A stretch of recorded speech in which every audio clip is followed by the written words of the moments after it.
Thank you. Two of the most powerful words that you can use to change the world, make it a better place, and change your life, the quality of your life, and how you experience everyday life. Just those two words. Thank you.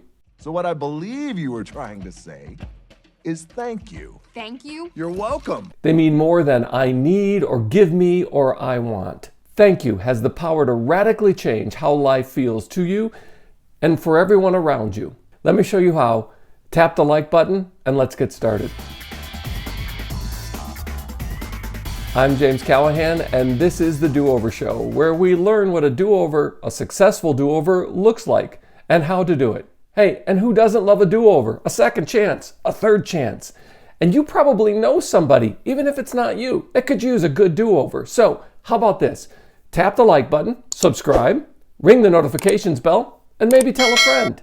Thank you for being here. I think you're in the right place at the right time, maybe even for the right reasons. And I need to say that. Thank you. There are three kinds of thank yous that you can start using today to change your life, the world around you, and what's possible for you. The first one is a simple thank you. Say it often, say it casually, say it without thinking about it. Make it a habit, just an ordinary thing. Someone hands you a menu, say thanks. You pick up your coffee, say thanks. Someone holds a door for you, lets you through a crowded space, say thanks, appreciate it, thank you. Someone offers you a free sample at Costco, look them in the eye and say, thank you. Where you going, dude? Going home, Donnie. Phone's ringing, dude. Thank you, Donnie. There's no explanation needed because the context tells us we all know what you're saying thank you for. It doesn't need depth, it doesn't need thought, it doesn't need creativity. Just say thank you. It's obvious, so make it obvious that you're a grateful person and not a spoiled brat that's upset that the world doesn't recognize the wonderful gift of you being you. Hey, have you ever heard one of those stories about job interviews where the boss asks the candidate to meet them at a coffee shop or a restaurant just to see how the person will interact with the servers, the waitstaff, everyone around them? Yep, I've heard those stories. I've actually been part of one of those experiments myself. I was working at a college part-time and they were looking for someone full-time for this role, so they invited me to meet them at a restaurant. And everyone in the department was there and all their eyes were on me and they watched. Well, here's what happened. The server happened to be a former student of mine, and she volunteered. She came up and said, "Hey, Dr. Callahan, do you remember me?" I really wasn't sure if I did, but I said, "Sure, of course I remember you." She said, "I took your class a couple years ago. It was a required course, and you just made it really enjoyable. One of the best classes I had at the college. Thanks very much." And I said, "Thank you." Turned to the table, and everyone started laughing nervously. I said, "Did I miss something?" And they said, "We were going to watch how you interacted with people. And it turns out you did all right." The second kind of thank you is a thank you for thank you. The context isn't obvious, it's moments or days removed from the event. So you say to someone, "Hey, thank you for finishing that report. Thank you for driving me there. Thank you for loading the dishwasher or unloading the dishwasher." It's a thank you for something. Forrest.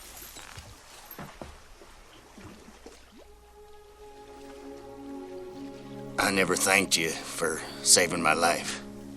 This second kind of thank you, you have to be careful with it because it's really about you. You're thanking someone for doing something for you. It's borderline selfish, so you have to be careful with it. But it's the opportunity to express a self-awareness that you realize that your world, the things that happen in your life, will actually involve and depend on other people. And you're grateful for that. Howard Schultz, the founder of Starbucks, says that part of his morning routine is sitting down and writing thank you notes or emails to people in response to things that he has heard, giving feedback. In fact, when he retired, the first time, when he retired, he wrote his letter of resignation as a thank you letter to everyone in the Starbucks family. He said, "I write to you today enjoying a French press of my favorite coffee, aged Sumatra, and feeling so many emotions, pride, nostalgia, a heavy heart. But mostly I sit here feeling a tremendous sense of gratitude. For years, I've had a dream to build a different kind of company, one that has potential to enhance lives and endure long after I was gone. Thanks to you, my dream has come true." This second kind of thank you has got to be sincere. That's the dark side of thank yous. You can say something so insincerely like greeting your boss every morning with, "Good morning to the world's best boss." But after you say it 3, 4, 5 times, it's obvious you're being sarcastic. No. Thank you. And this second kind of thank you, well, it needs practice. Now, some people say, well, I'm going to avoid it by not saying it at all. All that means is that you're a jerk. Learning how to say it carefully is important.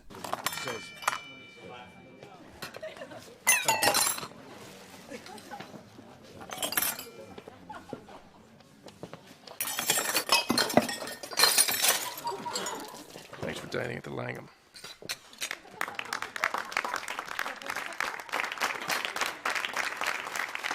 And the third kind of thank you is even harder work.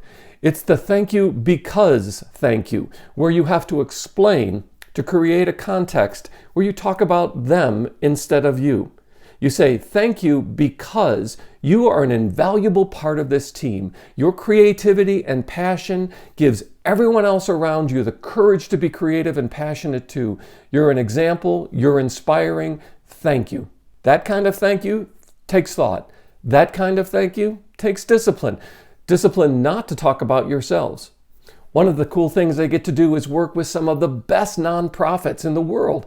And the amazing stumbling block for most is that they offer a thank you, typically a thank you that says, "Thank you for giving us money so that we can do the awesome things that we do every day," instead of actually being thankful because someone makes good things possible.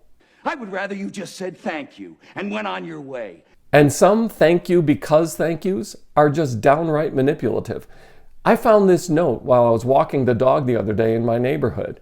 It reads, "Well done, Jim. Congrats on your 2-year anniversary. You have done a good job and need to keep up the good work. Signed, Dell." Well, Dell, you're a piece of crap kind of boss. Thank you very much. Dell is the kind of person who doesn't know how to say thank you without it relinquishing some of his power or control. And it's not thank you, it's just downright manipulation. Sorry, Dell. So who will you say thank you to today, and how will you do it? Maybe a simple thank you, acknowledging something that's happened. Or maybe a thank you for something. Somebody's done something for you. Yes, it's really about you, but at least it gets you started. Or the difficult one, a thank you because when you look at something in your world, in your community, and you say, you added something, you made this world a better place. You made my world a better place. You made everyone's world a better place. But whatever kind of thank you start with, start today because it's free 99. And by the way, gratitude, this kind of gratitude, is part of a successful do-over. If you're interested in what is involved in a successful do-over, check out this video here and get started. Hey, and here's a little free 99 tidbit. Have you ever noticed when you give Alexa a simple instruction like, "Hey Alexa, set a timer for 9 minutes and 9 seconds. Alexa responds, acknowledges it, and says, "I've set a timer for 9 minutes and 9 seconds. Well, I often say, "Hey, thank you." Alexa does not respond. But if you say, "Hey Google, set a timer for 9 minutes and 9 seconds, and Google says, "You have a timer set for 9 minutes and 9 seconds, and I say, "Hey, thanks," Google acknowledges it and says, "No problem," or "You're welcome." Hey, Jeff Bezos, could you work on that? Work on the gratitude thing with Alexa, okay? So when AIs take over the world, at least they think I was one of the nice people. And thank you for being part of the Do-Over Show. Really, thank you. And as a sign of your thanks, how about you tap the like button? And while you're at it, how about you subscribe and ring the notification bell so you don't miss an episode of the Do-Over Show every Monday and Friday. I'm so glad you found me and I found you. Thanks. Really, thank you.